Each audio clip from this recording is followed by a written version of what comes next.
Mitch coming in for the Commander's Core studio. Welcome to the show. So on today's episode, I've got an exciting one for you. Let's talk about 10 secret budget staples that only cost $3 in Commander. Let's jump into it. First off, Apex Devastator. Such a fun card, and just underneath our threshold at $2.99, a 10/10 Chimera Hydra for 10 mana in green. It's very simple. It says, Cascade, Cascade, Cascade, Cascade, which basically means you get a bunch of free stuff, because when you're casting it, you exile off the top of your library to exile an online card that costs less. You can cast it for free. The rest of the cards go bottom on random order, and then you do it 3 more times. So again, you are getting something that costs basically 9 or less, potentially, well, 4 times, which is absolutely insane. Being able to get that amount of value out of a card on top of being a 10/10. Yes, this does cost 10 mana. However, there are plenty of big mana decks out there. There are plenty of decks out there that can reduce cost or even cast things for free. You can do a lot of exciting and spicy things with this one, and it is definitely a game ender for a reason. Just $3 for this gem right now. Secretly budget right now, I would say, because typically this is a bunch more expensive than this. Pick it up. Let's stay in green for our next one as well with Bramble Sovereign. Now, the actual regular version of this card for some reason is above $3, but the foil version is for some reason below $3. In fact, $2.47, quite a bit lower. 4/4 Dryad for 4 mana in green. Whenever another non-token creature enters the battlefield, you may pay 1 into green. If you do, that creature's controller creates a token that's a copy of that creature. Here's the thing with this one. Yeah, you actually can politic with this quite a bit. So you can go, hey, opponent, you know what? You just got a really cool creature in play. You know, it's coming into play right now, in fact, and it's really awesome. Would you like a second copy of that? Here's the deal. Number one, if I do this for you, this is me spending mana for you, okay? You're never allowed to attack me with, well, that token copy, of course, because I'm giving you a free one, and you must go attack other players with it or whatnot. But also, you can't actually attack me with the original either, okay? I am giving you double the value. The least you can do for me is just lay off of me, essentially. So with this kind of a card, number one, you can politic, and many players don't even see that part of it, really, or utilize that part of it. With this one, though, obviously, copying your own most powerful creatures is absolutely insane. And, of course, getting a token copy of something allows you to populate then, too. You can do some crazy things with it. Definitely a steal right now. Again, for the foil version, $2.47. Okay, and I guess we're staying in green again. Disciple of Fraley is a 3/3 elf druid for 6 mana in green. Enters the battlefield, it may sacrifice another creature. If you do, you gain X life and draw X cards or X that creature's power. And if it was just that, that would still be very good. But on the backside, well, we've got a land. As it enters the battlefield, you can pay 3 life. If you don't, enters tapped and can tap for a green. So essentially with this one, well, it is a land that you are kind of lightning bolting yourself to actually utilize right away. If you need the mana, well, that's fine. That's still even less than 1/10 of your life total in Commander. And yeah, just being able to tap right away is great. If you don't need to tap right away, cool, put it in play tapped. And if you don't need to land, well, utilize the front side. So again, this is a very flexible card that doesn't take up a spot in your deck. Again, an MDFC land is massive because, well, you have basically just like an extra spell, essentially, on top of all the other spells that you already have in the deck. You've got one that, yeah, might just be a 3/3. Yeah, for 6 mana, sure, it's a decent amount, but the effect is massive. Being able to sacrifice a creature, and again, some decks actually care about sacrificing creatures, getting them back, usually utilizing and using and abusing, you know, ETBs, LTBs, etc. That being said, obviously, just going, yeah, I'm trading away that creature that has like 10 power for 10 cards. Absolutely massive. So yeah, this is a card that, again, doesn't take up a spot in your deck. It's an MDFC. It can be put into a ton of decks out there. Pick it up. Okay, might as well finish off the green cards with a green artifact, though, with Conduit of Worlds. Artifact for 4 mana in green. You may play land cards from your graveyard. Tap, choose target, non-land permanent card in your graveyard. If you haven't cast a spell this turn, you may cast that card. If you do, you can't cast additional spells this turn. Activate only as a sorcery. This is a very cool card, a very good card. I mean, Ramen Up Excavator is, what, 3 mana, essentially? And it's a creature, so it's a bit more, well, flimsy, a bit more fragile. And yeah, it does basically the exact same thing at a base level. That being said, it doesn't let you play other things out of your graveyard. So being able to play lands in a graveyard obviously is huge, especially if you just get, like, one fetch land, like an Evolving Wilds. Okay, I play my Evolving Wilds. I sacrifice it. I go get a basic land. Next turn. Do I have a land in my hand? No, okay, I play my Evolving Wilds. I sacrifice it. I go get a basic land. You're just basically ensuring that you hit land drops every single turn, which is absolutely insane, just for like an Evolving Wilds or any other fetch land. And of course, then, yeah, if you've got landfall synergies going on, those are going absolutely crazy. And yes, being able to play whatever you want out of your graveyard, again, target non-land permanent, anything out of your graveyard, again, that is a permanent that's not a land, go ahead and play that too. Now, it does shut down the rest of your spells for the turn, and it's only on your turn again at sorcery speed, but still, just like your end of your turn, you're like, oh, yeah, sure, maybe I'll get, like, Steve back. Okay, Steve, come back into play, get me another land, sure, why not? Or, of course, something even more massive. Yeah, Steve, sorry, you're just, 2 mana, 1/1, but, yeah, you're very nice. Okay, but, even bigger things can happen, obviously, just getting them back again and again and again. So much value to be had with this one. $2.68, an absolute steal right now. Let's stay in the artifacts, though, with a really fun one with Pariah's Shield. Such a cool card. Costs 5, costs 3 to equip, but its effect is amazing. All damage to be dealt to you is dealt to a equipped creature instead. I mean, just at a base level, if you have a commander that is, indestructible, essentially, yeah, you might want to consider this card just at a base level because, yeah, it is basically a way to just be like, yeah, my life total is kind of untouchable when it comes to damage because my commander is going to be taking the damage instead and my commander is going to be sticking around. Or again, if you have a commander that has an absurdly high toughness, I guess you could say as well, though it's probably more common for your commander to be indestructible than to have an absurdly high toughness. So that being said, again, being able to just redirect damage from you to a equipped creature is amazing. Of course, outside of, commanders that are indestructible or just other creatures in your deck that are indestructible, ones that maybe can redistribute damage, like a Boros Reckoner type card, essentially. Those can be absolutely amazing. Stuffy Doll, again, for an indestructible one that also redirects damage too. Being able to essentially do that, or ones that have damage triggers, like enrage effects, essentially, or just in general, like, a way to pad your life total, be hey, you know what? I've got these creatures. I don't really care too much about them. I've got a go wide strategy. I got a massive army. You know what? Let's just take some of that damage that's going to hit me and let's redirect it, to a creature so that we can actually just kind of pad the life total a little bit.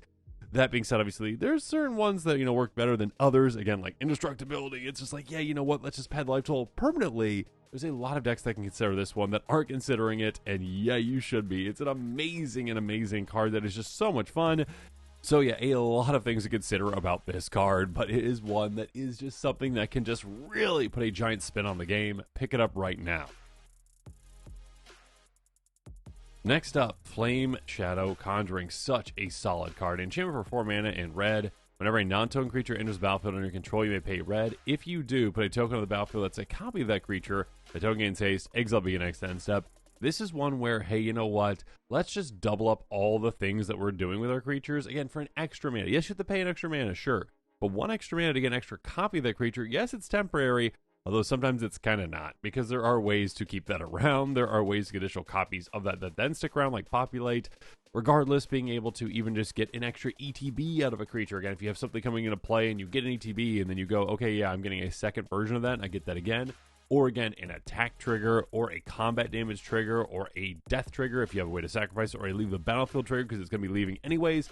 There's a lot of possibilities with this. I mean, outside of just literally getting an extra attacker on the board, which is very impactful. It's any non-token creature coming into play. There's not a limitation like, oh yeah, it's only your first one, essentially. Activate only once each turn. Having not that limitation, being able to essentially just extend that and go, yeah, I can get multiple creatures in a turn coming into play, getting all these triggers, getting all these effects. Yeah, you're going to have a good amount of fun with this one. It is so much fun with the amount of value that you can get out of it, with the amount of chaos that you can create with it by just going like, hey, opponents, yeah, you thought you had me under control, but here comes a brand new creature. I'm doubling it up, and I'm swinging right away with it. It is a great card. Pick it up right now. An oldie but a goodie, one that has been around for quite some time and still making an impact, Cryptic Command. Less than $3 right now. I remember back in the day this was much more than $3. An instant for 4 mana in blue, choose 2, counter target spell, bounce a permanent, tap all creatures your opponents control, or draw a card. All very, very, very, very solid options. I mean, again, like literally at the very least, you're like, okay, yeah, counter that, draw a card, cool. That being said, being able to just do all these things, I mean, 2 of all the things, but the flexibility of it all are incredibly relevant. Countering a spell is always going to be relevant, obviously. It's like, yeah, I don't want you to do that. No, thank you. Bouncing a permanent can save you. It can absolutely save you in so many situations, essentially. Being like, yeah, that's not happening right now. Let's slow that down. Tapping down your opponent's creatures, exact same thing, where it's like, hey, you know what? I'm going to actually say you're not attacking me this turn because I'm just fogging you by tapping you ahead of time. I'm also leaving you wide open by doing that too then.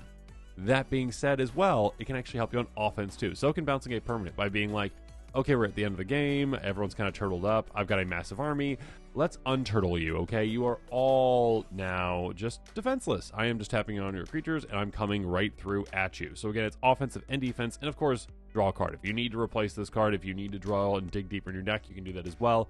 All great options. It's such a flexible spell. Pick it up right now. Next up, let's move on to a land, though, with Soulstone Sanctuary. $2.58 for this gem. A land that can temporary colorless by paying 4. This land becomes a 3/3 creature with vigilance, and all creature types that still a land. Such a fun card and a good one for a variety of strategies out there. If you are in any kind of a tribal deck, essentially, that doesn't have a ton of colors, and you aren't kind of, you got to be really picky when you've got a lot of colors, obviously, when it comes to any kind of utility land. If you've got a 5-color deck, it's like, yeah, let's not utilize a bunch of colorless lands, obviously. But obviously, if you're lower, if you're at, say, obviously 1, yeah, throw in a bunch of utility lands. If you're at 2, yeah, you can utilize a lot. And if you're at 3 colors, sure, even some in there as well. That being said, this is a great way to just get an additional count to your creatures, essentially. I mean, just think about this, and like a Slivers deck, essentially, right? Just having an additional Sliver in play, essentially, that's a 3/3 with Vigilance, essentially. Oh my goodness. Now, obviously, this works very well in tribal decks, where it can just become an additional creature, essentially, that's getting all those other tribal effects for you. But of course, it works very well, and well, yeah, a Shapeshifter Changeling deck as well, too. One that cares about having all the creature types for whatever reason is a great kind of deck out there. It's a great card for a lot of strategies out there when it comes to tribal. Pick it up right now. And speaking of fantastic tribal cards, and one that used to be a lot more expensive, Patriarch's Bidding. A sorcery for 5 mana in black. Each player chooses a creature type. Each player returns all creature cards of a type chosen this way from their graveyard back to the battlefield. Here's the thing. Yeah, you're going to be getting more value out of this than your opponents are, because you're building around a card like this. Obviously, you've got not only a tribal deck, but also one that cares about the graveyard too, potentially. So you've got a way to go, you know what, either I'm discarding cards, either I'm milling cards, either I'm tutoring for specific creatures to get my library, from my library to my graveyard, or yeah, just I've got a lot of attrition throughout the game where I'm getting, my creatures out there, they're getting taken out, that's okay, I'm bringing them right back. This can be a game-ending play for you. Yes, it can somewhat benefit some opponents too, but you're going to be getting the most value out of this one. Pick it up right now. And finally, you might not even know about this card, but it is just one of my favorite designs of all time. I absolutely love it. And kind of like the inverse of Bramble Sovereign earlier, where Bramble Sovereign was cheaper as a foil, this is much more expensive as a foil. $26 for the foil, but only $2.81 for the actual card itself. Sorcery for 5 mana in black. We've got Head Games. Target opponent puts the cards from their hand on top of their library. Search that player's library for that many cards. The player puts those cards in their hand and then shuffles their library. Here's the thing. Yeah, this is a card that can absolutely just wreck a player. Again, players like to plan ahead. Players like to have oh yeah, I've got all this going on. I've got a full hand. I'm ready to go. I am such good. I'm in control right now, okay? I'm going to win the game. And this one card can absolutely just wreck that opponent by going, yeah, you know what? No. I'm going to go search your library for all the things I want you to have, which very well might just be, again, later in the game. They're like, okay, I've got 10 mana. I'm good to go. I've got these massive cards. You play this and you're like, okay, here's 7 lands. Yeah, what you can do with that? It's basically like not having a hand at that point, where you're just like, yeah, you know what? Your strategy is just wrecked. Or earlier on in the game, again, if they have, again, just a couple of lands in play, go ahead, look through the library, and get them all their big mana cards. They literally can't do anything at all. They're just top decking for the rest of the game, essentially. So this is a card that can, again, wreck an opponent's strategy, or it can save you and your other opponents that are, well, fighting against the arch enemy. Again, if one person is way ahead of everyone else, let's say they don't have that massive of a hand, and this might not make that big of an impact against them, maybe it will still. You can still choose, okay, you know what? Hey, everyone, let's work together, all right?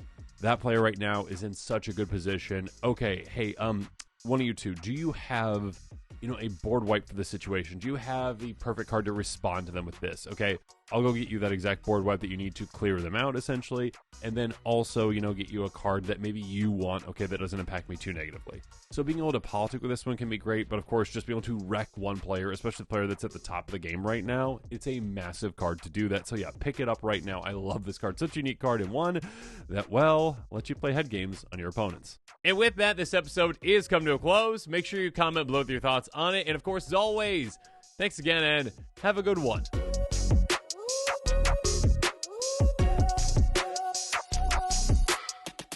This show and episodes like this one are possible thanks to viewers like you. If you're looking for an easy way to help support this show, make sure that you like, share, and subscribe. Also, hit that bell notification icon so you don't miss any new episodes. You can also go check out our playmats and other merchandise at thecommandersquarters.com. Another easy way to support this show is with our TCG player affiliate links. So whether you're buying a deck or individual cards, you can use this general link right here or one in the description. And the final way that you can support this show is by supporting us directly by becoming a patron. There are many benefits to being a patron, and I truly couldn't do this without all of their support.